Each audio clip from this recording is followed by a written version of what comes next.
ಪ್ರಿಯ ಜನರೇ, ದೇವರ ವಾಕ್ಯವನ್ನು ನಾವು ಆಲಿಸೋಣ. 2 ಕೊರಿಂಥಿಯರಿಗೆ 1ನೇ ಅಧ್ಯಾಯ 1ನೇ ವಾಕ್ಯ.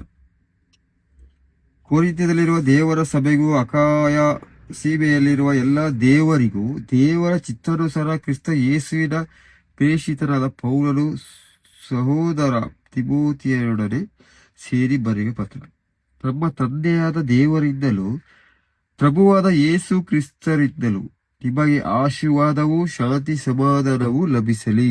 ನಮ್ಮ ದೇವರ ತಂದೆಯಿಂದಲೂ ಯೇಸು ಕ್ರಿಸ್ತರಿಂದಲೂ ನಮಗೆ ಶಾಂತಿ ಸಮಾಧಾನ ಲಭಿಸಬೇಕು. ಹೇಗೆ ಲಭಿಸುತ್ತದೆ? ನಾವು ದಿನನಿತ್ಯ ದೇವರಲ್ಲಿ ಪ್ರಾರ್ಥಿಸಬೇಕು, ದೇವರ ಒಂದು ವಚನವನ್ನು ಓದಬೇಕು, ವಾಕ್ಯಕ್ಕೆ ಅನುಸಾರವಾಗಿ ನಡೆದುಕೊಳ್ಳಬೇಕು, ಸುವಾರ್ತೆಗಾರರಾಗಿ ಸುವಾರ್ತೆ ಸಾರಬೇಕು. ಇದು ಕೆಲಸ ಅನ್ಕೊಳ್ಳೋದ್ರೆ ನಾವು ನಮ್ಮ ಕರ್ತವ್ಯ ಅನ್ಕೊಂಡು ಇದನ್ನೆಲ್ಲ ಮಾಡ್ತಾ ಹೋದರೆ ಯೇಸು ಕ್ರಿಸ್ತದಲ್ಲೂ ನಾವು ನಮ್ಮ ಯೇಸು ಕ್ರಿಸ್ತ ನಮಗೆ ಆಶೀರ್ವದಿಸಲ್ಪಡ್ತಾರೆ. ನಾವು ಸ್ವರ್ಗ ಸಭೆಗೆ ದುಡಿಯುವ ಮಕ್ಕಳಾಗಿರ್ತೀವಿ. ಪ್ರಪಂಚಕ್ಕೆ ದುಡಿಯೋದ್ರೆ ಬಿಟ್ಟು ನಾವು ಸ್ವರ್ಗ ಸಭೆಗೆ ದುಡಿಯುವ ಮಕ್ಕಳು.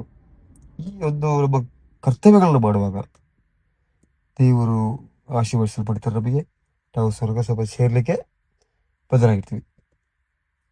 ಈ ವಾಕ್ಯವನ್ನು ಕೇಳುವಂತ ಪ್ರತಿಯೊಬ್ಬರ ಮೇಲೆ ಯೇಸು ಸ್ವಾಮಿಯ ಶಕ್ತಿ ಹಿಡಿದು ಬರಲಿ. ಹಾಲೆಲೂಯ.